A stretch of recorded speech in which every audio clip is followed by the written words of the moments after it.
हरियाणा के नूंह में आज वीएचपी की तरफ से फिर से शोभा यात्रा निकालने की बात कही गई। अड़े रहे कार्यकर्ता, नेता भी वहां पर पहुंचे रहे। हालांकि स्थानीय प्रशासन और राज्य सरकार ने इस यात्रा की इजाजत नहीं दी थी, फिर भी कुछ वीएचपी के, आरएसएस के और बीजेपी के नेता मंदिर में गए और वहां पर उन लोगों ने जलाभिषेक किया। इस बारे में हमारे साथ बात करने के लिए एआईएमआईएम के प्रवक्ता और पूर्व विधायक वारिस पठान हैं। सर, नूंह में दोबारा से आज वीएचपी के नेताओं की तरफ से यात्रा निकालने की बात कही गई, क्योंकि उनका कहना है कि पिछली बार जो 31 जुलाई को यात्रा अधूरी रह गई थी, उसका प्रण लिया गया था, उसको पूरा करना जरूरी है। हालांकि प्रशासन और सरकार ने पूरी तरीके से चाक चौबंद सुरक्षा रखी थी, इजाजत भी नहीं दिया, लेकिन फिर भी वो जिद पर अड़े हुए हैं। क्या कहें? देखिए, विश्व हिंदू परिषद, बजरंग दल, ये तो बीजेपी का हिस्सा है, मगर आज विश्व हिंदू परिषद ने बीजेपी के मुंह पे एक बहुत जोरदार तमाचा मार दिया। उन्होंने बता दिया कि आप हमको इजाज़त दो, नहीं दो, हम ये यात्रा निकालेंगे। ये सरकार सिर्फ ड्रामाबाजी कर रही है। ड्रामा है कि हम आपको परमिशन नहीं देंगे, हम 144 लगा देंगे, फिर भी आप यात्रा निकालिए।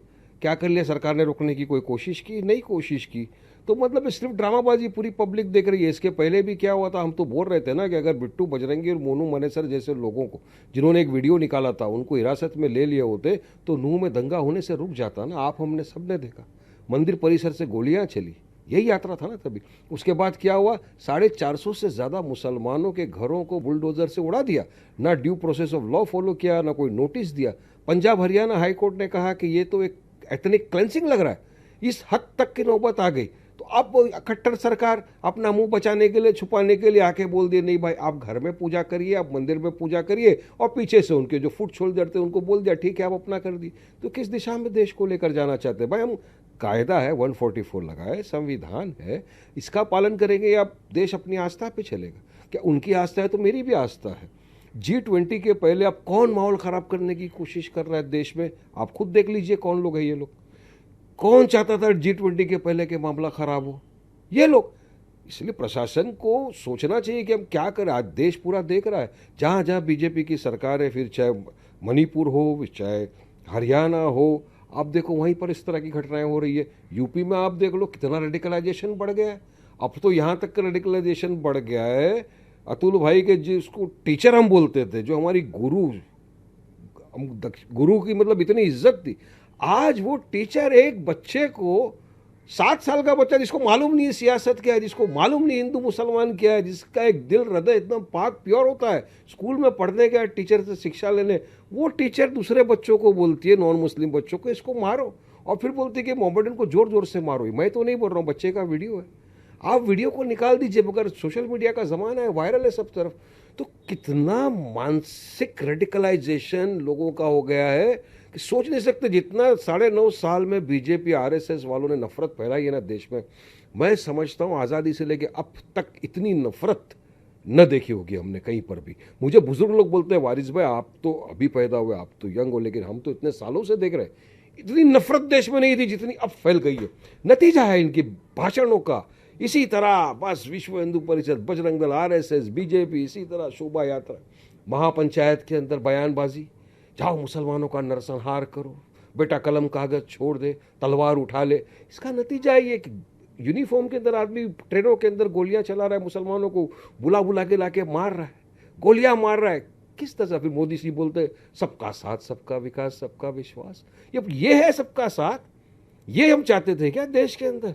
चांद पर तो हम पहुंच गए अतुल भाई, मगर यहाँ पे जो आपने मानसिकता लोगों के दिमागों में डाल दी ना जमीन पर, इसका क्या करेंगे? ये नफरत तो बीजेपी और आरएसएस की डाली हुई है ना, ठोक डालूंगा वाली पॉलिसी, ये सारी पॉलिसी का नतीजा देश भुगत रहा है इस तरह की चीजें।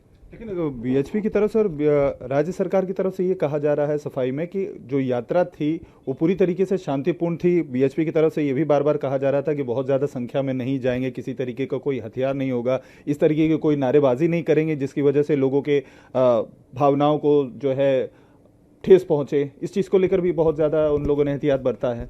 ये सब ड्रामेबाजी है, सब ड्रामेबाजी है। देश देख रहा है तो फिर परमिशन नहीं दिया था ना उनको, 144 लगाया था ना। अब 144 होने के बावजूद अगर आप निकल जाते हो यात्रा में, मतलब साफ ये साबित होता है कि आप कायदा कानून नहीं मानते, प्रशासन नहीं मानते, आप बस अनलॉर्ड एकदम वो हो गए, बेलगाम घोड़े हमारी जो मर्जी में आएगा करेगा, क्योंकि आपके माए बाप है ना मोदी जी, वो बचा लेंगे आपको, सबको पता है। आपको बचा लिया ना मोनू मनेसर को, देखो क्लीन चिट देने की बात हो रही जिसकी वजह से नूह के अंदर दंगे भड़क गए। उसको ना गहलोत सरकार पकड़ी, ना हरियाणा की सरकार पकड़ी, घूम रहा है फिजाओं के अंदर, खुली रील पे रील बनाता है, AK-47 दिखाता है। बिट्टू को तो गिरफ्तार किया ना, बिट्टू बजरंगी को। उसको तो गिरफ्तार किया, दौड़ा दौड़ा के उसको पकड़ा, लूंगी कुर्ते के अंदर भाग रहा था, मगर बाद में क्या हुआ, बजरंग दल ने बोल दिया यूज एंड थ्रो, हमारा आदमी नहीं है। अरे भाई तुम्हारा आदमी हो तो बोल रहा है मैं बजरंग दल का आदमी हूँ, फिर बोल दिया हमारा आदमी नहीं है। ये सब सिर्फ ड्रामा है, गेम है, कुछ नहीं है। G20 के पहले इस तरह की हरकत करना, सरकार को सख्त कार्रवाई करना चाहिए था, नहीं होने देना चाहिए था ये सब चीज़। विश्व हिंदू परिषद क्या चाहता? अरे आपका तो कुछ नहीं जाता, आपको तो ना अरेस्ट करते हैं ना आपके घरों पे बुलडोजर चलता है, मगर वो बेचारे मुसलमान बेगुनाह लोगों के घरों को बुलडोजर से उड़ा दिया जाता है और जेलों में डाल दिया जाता है। 4-4 मस्जिद को शहीद कर दिया जाता है, मौलाना साद का कत्ल कर दिया जाता है, ये होता है। तो आप लोग करते हो, भुगतना पड़ता है देश के मुसलमान को ये सब चीज़ें। सर अब इससे नूह से थोड़ा सा आगे जाते हैं। महाराष्ट्र और साथ में इस समय देश की जो राजनीतिक गतिविधि बहुत ज़्यादा चल रही है। इंडिया के अलायंस की बैठक होने वाली है मुंबई में, उसकी तैयारियां बहुत ज़ोरों से चल रही हैं। यहाँ तक कहा जा रहा है कि मायावती के लिए भी अप्रोच किया जा रहा है, उनको भी इसमें शामिल किए जाने की कोशिश हो रही है, BRS तक की बात हो रही है। आप लगातार बीजेपी के विरोध में रहे हैं, क्या आप लोगों से भी कोई संपर्क किया जा रहा है कि आप लोगों के को भी इस अलायंस में बुलाया जाए, आप लोगों को भी शामिल कराया जाए? क्योंकि जहां तक BRS की बात है, तेलंगाना में विरोधी पक्ष की जो है पार्टी है कांग्रेस, अगर उनसे बात कर सकती है तो आपसे भी तो बात कर सकती है। देखिए साहब, हम लोग तो अभी तक फिलहाल तो ना एनडीए का हिस्सा है, ना ये INDI ये जो बना है इसका हिस्सा है। हाँ मैं भी सुना हूँ 31 या 1 तारीख को मुंबई के अंदर है इनकी मीटिंग होने वाली है, मगर अब तक तो हम तो किसका हिस्सा नहीं है। पार्टी का क्या फैसला है, पार्टी ने क्या डिसाइड किया है, ये मुझे नहीं पता है इस बात का, मुझे। लेकिन सर आपको नहीं लगता है कि जब इंडिया बात अलायंस जो है बीजेपी को हटाने को लेकर करती है तो आप लोगों से भी संपर्क करना चाहिए, सारे विपक्ष को साथ में लेकर करना चाहिए? क्योंकि महाराष्ट्र की 3 लोकल पार्टीज माना जा रहा है कि इस बार इंडिया के अलायंस में जो मुंबई में होने वाला है उसमें शामिल भी हो सकती हैं, जो अभी तक न्यूट्रल थी, ना NDA में थी ना इंडिया का जो विपक्ष का अलायंस है उसमें से। ये साहब, ये जो सो कॉल्ड सेक्युलर पार्टियां हैं जो ये 26-28 बन गए, इनके लिए तो हम तो पॉलिटिकल अनटचेबल्स हैं। ये तो हमको पॉलिटिकल अनटचेबल समझते, तो हमने तो हमेशा से कहा है कि हमारा मुद्दा, मकसद, एम, इंटेंशन यही है कि हम किसी भी तरह बीजेपी को हराएं और ये इंश्योर करें हम कि 2024 में नरेंद्र मोदी फिर से प्रधानमंत्री ना बने, और हम पूरी जान लगा देंगे, पूरी कोशिश करेंगे उनको हराने की। हमने यही कहा ना इनको भी कि आइए कांधे से कांधा मिलाकर एक साथ लड़ेंगे, हराएंगे मोदी को। मगर सर एरोगेंस, घमंड, गुरूर है, उनको नहीं आते। कोई बात नहीं, अब देखते पार्टी क्या करती है। और हमने एक एग्जाम्पल भी सेट किया है सर, 2019 के अंदर हम 3 जगह पे लोकसभा लड़े। हैदराबाद तेलंगाना से असद ओवैसी लड़े, किशनगंज से अख्तर इमान लड़े, और औरंगाबाद महाराष्ट्र से इम्तियाज़ भाई लड़े। 3 में से 2 जगह पर हमको कामयाबी मिली। हमने 3 टर्म का जो बीजेपी और सेना का MP था सिटिंग, उसको हराया। तो हमें ताकत है हराने की, आओ साथ में हराएंगे। मगर अगर इनको लगता है कि नहीं, तो हम तो अभी लड़ रहे हैं, देखते हैं इब्तिदाई इश्क़ होता है क्या, आगे आगे देखते होता है क्या। केजरीवाल लगातार जो है एक तरफ इंडिया अलायंस के साथ बैठने की बात करते हैं, लेकिन वहीं जब असेंबली का इलेक्शन की बात होती है तो राजस्थान में भी मोर्चा निकालते हैं, वहां पर सभा लेते हैं, मध्य प्रदेश में भी लेते हैं, और अब तो ये सुनने में आ रहा है कि बिहार में भी जाने की तैयारी कर रहे हैं।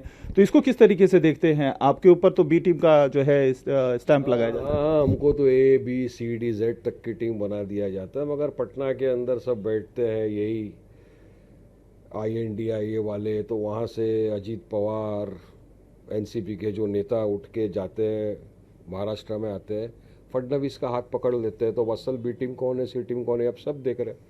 और केजरीवाल तो आपको पता ही है क्या है, हम तो उनको बोलते हैं RSS की, वो तो है उसी खेती के बीज है, वो भी सबको जानते हैं, जनता जनार्दन है, आपको भी मालूम है, मेरे को भी मालूम है। देखो आगे आगे क्या होता है, अभी सब मिले हुए हैं, देखेंगे। अब सर महाराष्ट्र में वापस आ जाते हैं, और आखिरी सवाल, हरे गांव जो अहमदनगर का है वहां पर 4 दलित बच्चों को उल्टा लटका के बहुत बुरी तरीके से पीटने की घटना सामने आई, वीडियो भी सामने आया, उसमें आरोपियों को अरेस्ट भी किया है। हर कोई उस घटना को लेकर जो है कार्रवाई की बात कर रहे हैं। वहाँ के जो गार्जियन मिनिस्टर हैं, बीजेपी के नेता हैं, राधाकृष्ण विखे पाटिल ने भी कहा है कि हम सख्त कार्रवाई करेंगे, किसी भी आरोपी को नहीं छोड़ेंगे। आप क्या कहेंगे इस घटना पर? देखिए, बिल्कुल कार्रवाई होनी चाहिए कि देश के अंदर अगर सख्त कानून नहीं बनेगा मॉब लिंचिंग पर, तब तक इस तरह की घटनाएं होते रहेगी। हम तो हमेशा से कहते हैं कि मॉब लिंचर जो बाहर आते हैं बेल पे, उनको फूल हार पहनाते हैं बीजेपी वाले, जाके उनका हौसला अफजाई करते हैं, उनको हीरो बना दिया जाता है। जब तक आप सख्त रीत से नहीं कंट्रोल करोगे तो इस तरह की घटनाएं बढ़ेगी। अब मुसलमान, दलित, क्रिश्चियन, इन पे जुल्म हो रहा है ना, कभी JSR के नाम पे, कभी गाय की तस्करी के नाम पर, कभी आप देखिए दलित बच्चों को उल्टा लटका के मारा गया। तो हम तो ये चाहते हैं कि जो भी इसमें मुब्तिला है, जिस किसी ने भी इस तरह की हरकत को अंजाम दिया है, उसको फ़ौरन अरेस्ट करके फास्ट ट्रैक कोर्ट में केस चलाना चाहिए और सख्त कानूनी सज़ा देना चाहिए, ताकि आगे से घटनाएं रुके, ऐसा नहीं हो। सरकार की जवाबदारी बनती है, मगर सरकार और प्रशासन कहीं ना कहीं फेल होता हुआ दिख रहा है। इसलिए मुंबई के अंदर देखिए, लव जिहाद के नाम पर प्लेटफॉर्म के ऊपर एक को मारा। उस दिन वहाँ पे वकरौली का एक इंसिडेंट आ गया, वहाँ पे एक लड़के को मारा। अब ये दलित बच्चे को मार। तो ये कहीं ना कहीं सरकार प्रशासन को सख्त होना पड़ेगा। और ये जो नफरती चिंटू है, जो नफरत फैला रहे हैं ना, इनको भी अपनी जुबान पे लगाम देनी होगी, वरना हमारे देश को किस तरफ आप लेकर जा रहे हैं। सरकार की विफलता है महाराष्ट्र सरकार? बिल्कुल। महाराष्ट्र सरकार को 50 बार बोला, ये महापंचायत की इजाज़त है, आप दे रहे हो, उसमें इसी तरह की बयानबाजी हो रही है। वहाँ प्यार मोहब्बत की बातें नहीं सिखानी जा रही, सिर्फ नफरत, और नफरत मुसलमानों के प्रति फैलाओ। उसका नतीजा ये होता है, FIR होता है, उन पर अरेस्ट नहीं किया जाता, परमिशन दी जाती है उनको, जिसका नतीजा आप हम सब देख रहे हैं किस तरह मॉब लिंचिंग हो रही है, किस तरह बेगुनाह बेकसूरों को मारा जा रहा है, मुसलमान दलितों को किस तरह से मारा जा रहा है। सरकार की तो सब कुछ है ना। ठीक, चलिए। बात करने के बहुत बहुत शुक्रिया। तो ये थे वारिस पठान, जिनका साफ तौर पर कहना है कि ये जो घटनाएं हुई हैं, इसके लिए कहीं ना कहीं सरकार जिम्मेदार है। महाराष्ट्र सरकार ने अगर सख्ती थोड़ी बढ़ती होती तो इस तरीके की घटनाएं पर रोक लग सकती थी। कैमरामैन अरुण देवरुकर के साथ अतुल सिंह, इंडिया TV, मुंबई।